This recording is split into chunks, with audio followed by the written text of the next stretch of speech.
We've talked in the past about the problems with diversity, equity, and inclusion. It's been in the news lately because there's a common denominator between the 9 to 10 billion and climbing fraud among the Somali community in Minnesota. Here in California, we're looking at 60 to 70 billion dollar fraud. They were all given exemptions, and the exemptions were subtle and insidious, but they were characterized that they were the victimized, oppressed side of the lecture. What happens is you must continually make the case that you are a victim. That alone will explain why you got this position, why you got this admission when you did not have otherwise standard meritocratic qualifications.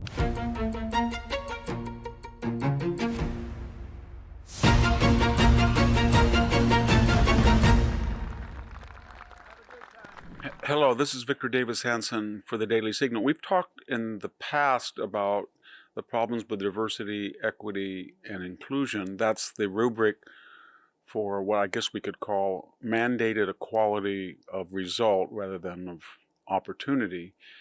But it's been in the news lately because there's a common denominator between the 9 to 10 billion and climbing fraud among the Somali community, some of them, in Minnesota.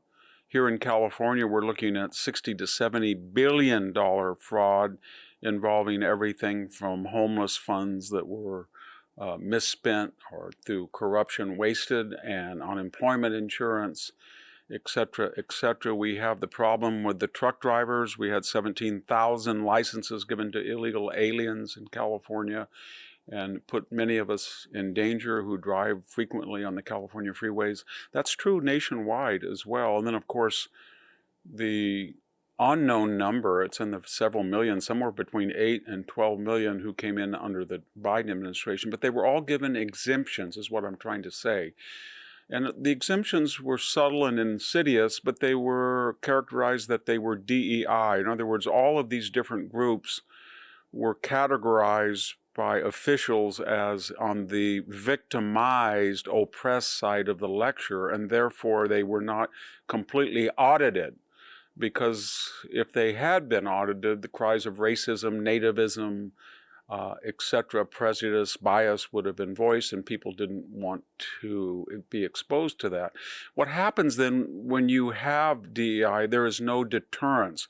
The particular groups that are favored on non-meritocratic grounds feel that if the society at large does not audit them the way, whether that's immigration audits or welfare audits or unemployment audits, or then why would they audit them under further circumstances? So that creates a self-perpetuating, almost a self-motion machine that they will continue to engage in activity for which they don't feel there will be any consequences, and deterrence is lost. More importantly, if you are a DEI beneficiary, in other words, you applied to college and your SAT scores or your grade did not otherwise qualify you, or you're a professor who plagiarized but was given a pass because of DEI grounds, then what happens is you must continually make the case that you are a victim, because that alone will explain why you got this position, why you got this admission when you did not have otherwise standard meritocratic qualifications. And that means you're always going to be on the hunt for victimization. If you're Joy Reid and you can't do a podcast without spouting racist nonsense and your audience is crumbling and eroding, then you say that you're constantly a victim of racism. If you're on The View and you have a one-dimensional view of race and you're boring and you're losing market share, you say it's because of yet another incident of racism that you felt. The other thing that's problem with DEI, there are no qualifications now. Once you destroy meritocracy for one group, then all groups feel, well, these people were given particular advantages, so why don't we get them?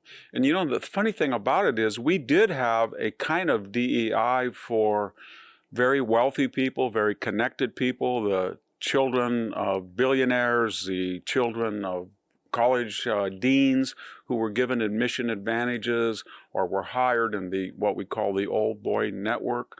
But meritocracy was supposed to be the anecdote. So DEI was, in a very strange, ironic way, just the twin of the old boy network, substituting race for money and influence that the old boy network exercised. That was the fuel that drove that. Finally, there's a couple of final things.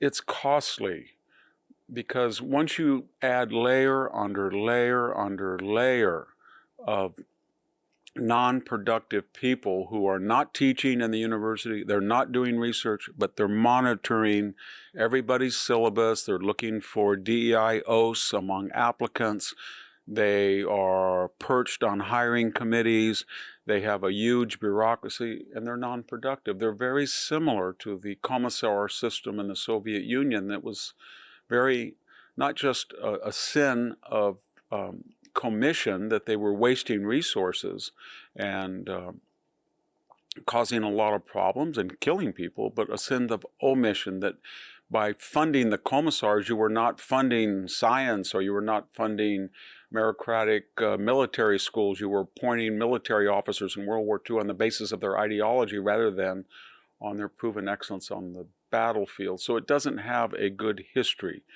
DEI.